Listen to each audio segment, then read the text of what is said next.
नमस्कार दोस्तों, जैसा कि आप पहले से ही जानते हैं कि हम दुनिया भर में हो रहे महत्वपूर्ण मुद्दों पर गहन शोध करते हैं। इसी क्रम में अपनी गहन रिपोर्ट्स जारी रखने और आपकी जानकारी और ज्ञान को बढ़ाने के लिए आज हम भारत के आसपास के देशों में हुए जनता द्वारा सरकारों के तख्तापलट पर शोध रिपोर्ट पेश करेंगे और भारत में भी मोदी सरकार पर उसका असर क्या पड़ेगा आपको बताएंगे। इसीलिए दोस्तों, हम निवेदन करते हैं कि आप अंत तक इस महत्वपूर्ण रिपोर्ट पर बने रहे। देखिए दोस्तों, दक्षिण एशिया में एक खतरनाक पैटर्न उभर कर सामने आया है। अधिनायकवाद और अराजकता की ओर बढ़ती सरकारें अपने युवाओं और आम लोगों की जायज मांगों को दबाती हैं, सत्ता का दुरुपयोग करती हैं और पूंजीपतियों व अभिजात वर्ग को समृद्ध बनाने के लिए अर्थव्यवस्थाओं को लूटती हैं। इस जहरीले मिश्रण ने अफगानिस्तान, श्रीलंका, बांग्लादेश और नेपाल जैसे देशों में विनाशकारी परिणाम पैदा किए हैं, जहां व्यवस्थागत भ्रष्टाचार, आर्थिक पतन और क्रूर दमन ने जनाक्रोश को भड़काया है और समाजों को अस्थिर किया है। आज भारत भी इसी तरह के संकट के मुहाने पर खड़ा है, जहां युवा और हाशिए पर पड़ी आबादी गुस्से से उबल रही है, एक ज्वालामुखी की तरह फटने को तैयार है जिसे कोई पुलिस या सैन्य बल रोक नहीं सकता। अपने पड़ोसियों से मिले सबक तीखे हैं, फिर भी अनसुने हैं। जब सरकारें लोगों की बजाय सत्ता और मुनाफे को प्राथमिकता देती हैं, तो परिणाम अवश्यंभावी हैं: आर्थिक बर्बादी, सामाजिक अशांति और एक पीढ़ी को टूटने के कगार पर धकेल दिया जाता है।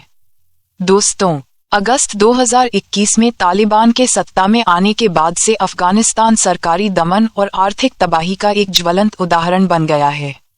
शासन ने असहमति को व्यवस्थित रूप से कुचला है, खासकर महिलाओं, पत्रकारों और अल्पसंख्यकों को निशाना बनाकर। महिलाओं को पुरुष अभिभावकों के बिना यात्रा करने, गाने या सार्वजनिक रूप से बोलने से रोक दिया गया है, जबकि पत्रकारों को हिरासत में लिया जा रहा है और यातना दी जा रही है, और मीडिया संस्थानों पर लाइव राजनीतिक प्रसारण पर प्रतिबंध लगा दिया गया है। इस दमघोटू नियंत्रण ने बुनियादी अधिकारों की मांग करने वाली आवाजों को दबा दिया है। आर्थिक रूप से तालिबान ने अफगानिस्तान को एक लुटेरे शासन में बदल दिया है। 2.37 करोड़ लोगों को प्रभावित करने वाले मानवीय संकट को कम करने के लिए दी गई विदेशी सहायता को अपने वफादारों के हाथों में सौंप दिया है। 2024 में 97% आबादी गरीबी के खतरे में है और 29 लाख लोग आपातकालीन भूख के स्तर का सामना कर रहे हैं। शासन द्वारा संसाधनों की लूट, जिसमें $3 ट्रिलियन की अप्रयुक्त प्राकृतिक संपदा भी शामिल है, ने संकट को और गहरा कर दिया है। युवा, जो कभी लोकतांत्रिक भविष्य की आशा रखते थे, गरीबी और दमन में फंसे हुए हैं। विरोध प्रदर्शनों का जवाब हिंसा से दिया जाता है, जिससे ये सुनिश्चित होता है कि कोई संगठित प्रतिरोध सामने न आए। अफगानिस्तान में अराजकता का ये दौर दिखाता है कि जब सरकारें मांगों को दबाती हैं और अभिजात वर्ग के संवर्धन को प्राथमिकता देती हैं, तो क्या होता है। दोस्तों, इसी तरह श्रीलंका का हालिया इतिहास दर्शाता है कि कैसे सरकारी कुप्रबंधन और भाई भतीजावाद किसी देश को बर्बादी के कगार पर धकेल सकता है। राजपक्षे परिवार ने देश को एक निजी जागीर की तरह चलाया, धन संचय करते हुए उसे आर्थिक बर्बादी की ओर धकेल दिया। उनकी नीतियों ने पूंजीपतियों और विदेशी निवेशकों को लाभ पहुंचाया, खासकर उन परियोजनाओं के लिए असह्य चीनी ऋणों के जरिए जिनसे वफादारों को तो फायदा हुआ, लेकिन जनता को कोई फायदा नहीं हुआ। 2022 तक मुद्रास्फीति 70% तक बढ़ गई, ईंधन और खाद्यान्न की कमी हो गई और $51 अरब के विदेशी ऋण का भुगतान नहीं हो सका। जवाबदेही की मांग कर रहे प्रदर्शनकारियों, जिनमें ज्यादातर युवा थे, पर आंसू गैस, पानी की बौछारें और गिरफ्तारियां की गईं। राजपक्षे के सत्तावादी कदमों ने जनता के गुस्से को और भड़काया, जिसकी परिणति 2022 के अरागालय आंदोलन में हुई, जिसे भ्रष्टाचार और कठिनाइयों से तंग आ चुके युवा श्रीलंकाई लोगों ने चलाया। प्रदर्शनकारियों ने सरकारी इमारतों पर धावा बोल दिया, जिससे राष्ट्रपति गोटबाया राजपक्षे को भागना पड़ा। श्रीलंका का संकट दर्शाता है कि आर्थिक कुप्रबंधन और असहमति का दमन किस प्रकार विद्रोह को भड़का सकता है, जिसमें युवा परिवर्तन के अग्रदूत बन जाते हैं। इसी प्रकार दोस्तों, बांग्लादेश की उथल पुथल निरंकुश शासन और आर्थिक पक्षपात के परिणामों को और स्पष्ट करती है। शेख हसीना के 15 साल के शासनकाल में जो अधिनायकवाद और क्रोनी कैपिटलिज्म से चिन्हित था, असहमति को दबाया गया और वफादारों को अवसर प्रदान किए गए। उनकी सरकार ने उद्योगपतियों, विशेष रूप से परिधान क्षेत्र में, को तरजीह दी, जबकि नागरिकों को बढ़ती लागत और स्थिर मजदूरी का सामना करना पड़ा। सरकारी बैंकों के माध्यम से सार्वजनिक धन की हेराफेरी जैसे भ्रष्टाचार के घोटालों ने विश्वास को कम किया। जुलाई 2024 में स्वतंत्रता सेनानियों के वंशजों के पक्ष में नौकरी कोटा बहाल करने के सुप्रीम कोर्ट के फैसले, जिसे हसीना के समर्थकों को पुरस्कृत करने के रूप में देखा गया, ने उच्च युवा बेरोजगारी 15 से 24 आयु वर्ग के लिए 15% से अधिक के बीच विरोध प्रदर्शनों को जन्म दिया। हसीना की क्रूर प्रतिक्रिया, सुरक्षा बलों ने 200 से अधिक प्रदर्शनकारियों को मार डाला, हजारों को घायल कर दिया और कर्फ्यू लगा दिया। युवाओं के नेतृत्व वाले आंदोलन को दबाने में विफल रही। अगस्त 2024 तक बड़े पैमाने पर विरोध प्रदर्शनों ने हसीना को भारत भागने पर मजबूर कर दिया, जिससे उनका शासन समाप्त हो गया। बांग्लादेश दिखाता है कि कैसे जायज शिकायतों को दबाना, खासकर युवाओं के बीच, किसी शासन के पतन का कारण बन सकता है। जब आर्थिक नीतियां कुछ लोगों को समृद्ध बनाती हैं जबकि बहुसंख्यक संघर्ष करते रहते हैं। दोस्तों, आप जैसा कि जानते हैं कि नेपाल की कहानी पुरानी राजनीतिक शिथिलता, आर्थिक उपेक्षा और युवाओं की मांगों के अत्यधिक दमन की है। व्यापारिक हितों से जुड़े राजनीतिक अभिजात वर्ग ने जनकल्याण पर निजी लाभ को प्राथमिकता दी है। भ्रष्टाचार के घोटालों ने विकास के लिए निर्धारित संसाधनों को खत्म कर दिया है। नेपाल की अर्थव्यवस्था, जो धन प्रेषण और पर्यटन पर निर्भर है, अपने युवाओं के लिए सीमित अवसर प्रदान करती है, जहां हर साल 4 लाख से अधिक युवा श्रम बाजार में प्रवेश करते हैं, लेकिन 19% तक की बेरोजगारी दर का सामना करते हैं। बेरोजगारी और सरकारी निष्क्रियता से हताश होकर 2024 में युवाओं के नेतृत्व में जेन जेड विरोध प्रदर्शन एक राष्ट्रव्यापी आंदोलन में बदल गया, जिसने नेपाली सरकार को गिरा दिया। प्रदर्शनकारियों, मुख्य रूप से युवाओं ने नौकरियों, पारदर्शिता और भ्रष्टाचार के अंत की मांग की। सरकार की प्रतिक्रिया भारी थी। वाई हैंडेड आंसू गैस, गिरफ्तारियां और शांतिपूर्ण प्रदर्शनकारियों पर अत्यधिक बल प्रयोग ने आंदोलन की गति को और तेज कर दिया। जेन जेड विद्रोह, जिसने सत्तारूढ़ गठबंधन को सत्ता से बेदखल कर दिया, ने युवाओं की आकांक्षाओं की अनदेखी करने वाले शासन की कमजोरी को उजागर किया।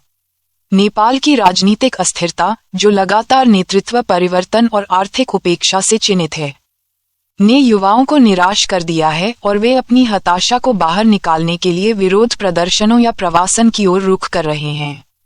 देखिए दोस्तों, ध्यान से सुनिए, दुनिया का सबसे बड़ा लोकतंत्र भारत भी अब इसी राह पर है, जहां मोदी सरकार और उसके सहयोगी राज्य प्रशासन दमन और आर्थिक कुप्रबंधन के जरिए जनता का गुस्सा भड़का रहे हैं।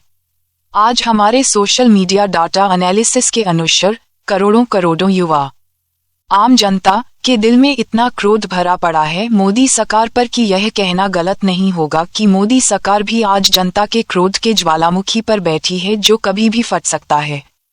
देखिए, 2016 में नोटबंदी और माल एवं सेवा कर जैसे आर्थिक सुधारों ने छोटे व्यवसायों और अनौपचारिक क्षेत्र को नुकसान पहुंचाया है, जो भारत के 80% से अधिक कार्यबल को रोजगार देता है, जबकि अदानी और अंबानी जैसे अरबपति कथित सरकार समर्थित अनुबंधों के माध्यम से संपत्ति अर्जित कर रहे हैं।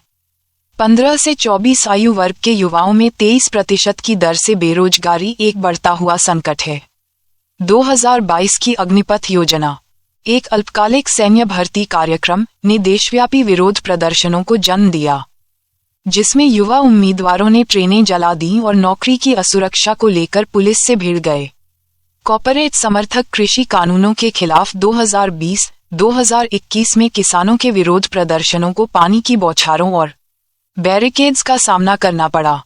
मोदी सरकार द्वारा युवाओं और जनता की मांगों का अत्यधिक दमन, इंटरनेट बंद करने, कार्यकर्ताओं की गिरफ्तारी और पत्रकारों, छात्रों और अल्पसंख्यकों को निशाना बनाने वाले गैरकानूनी गतिविधियां, रोकथाम अधिनियम जैसे कानूनों के माध्यम से असहमति को दबा दिया है।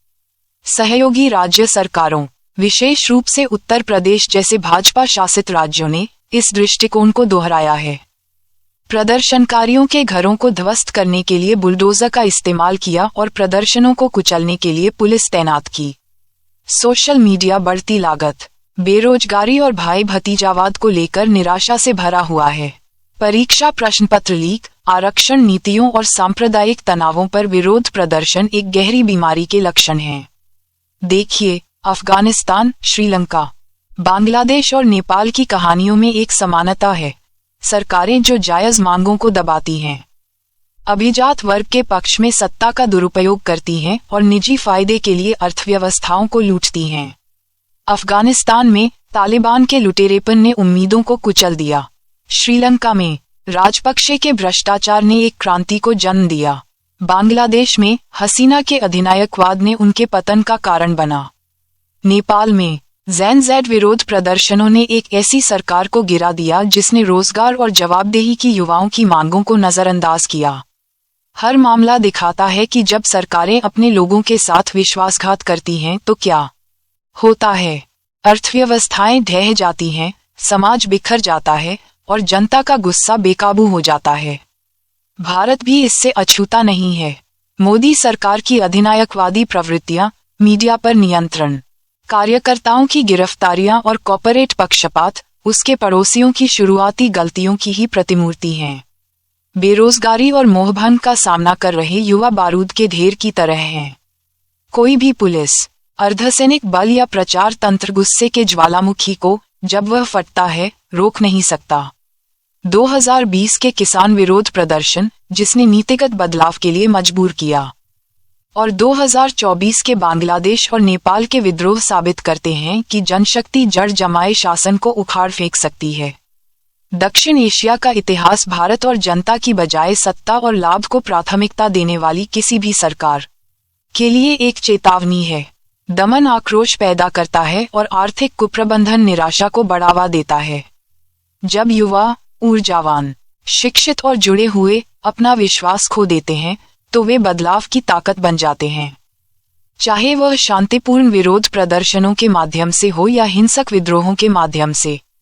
भारत में मोदी सरकार को अफगानिस्तान के पतन, श्रीलंका के विद्रोह, बांग्लादेश के उथल पुथल और नेपाल के जेनजेड विद्रोह से सबक लेना चाहिए। रोजगार, न्याय और समानता की मांगों की अनदेखी अराजकता का कारण बनती है। इसीलिए हम कह रहे हैं कि भारत में जनाक्रोश का ज्वालामुखी सुलग रहा है। हर अनदेखा विरोध, दबाई गई आवाज और अभिजात वर्ग समर्थक नीति आग में घी डालने का काम करती है। जब ये फूटेगा, जैसा कि इसके पड़ोसियों में हुआ था, तो कोई भी ताकत इसे रोक नहीं पाएगी। जवाबदेही, पारदर्शिता और समावेशी शासन का समय अब आ गया है, इससे पहले कि मोदी सरकार का भी जनता की आग सब कुछ नष्ट कर दे। हमारे विचारशील दर्शकों, हम महत्वपूर्ण मुद्दों और विषयों को आपके सामने संक्षिप्त और समय बचाने वाले तरीके से लाने के लिए कड़ी मेहनत करते हैं। तो कृपया लाइक, शेयर और सब्सक्राइब करें और हमारी टीम का उत्साहवर्धन करें और इस महत्वपूर्ण विषय पर अपने विचार भी व्यक्त करें। कृपया हमारी वेबसाइट wopglobal.org पर जाएं और अपनी आवाज उठाएं। हमारी वेबसाइट पर उपलब्ध अपना स्वयंसेवक प्रेस कार्ड डाउनलोड करके हमारे साथ जुड़ें और अपने विचार और समाचार साझा करें। Team digital media India, voice of the people international.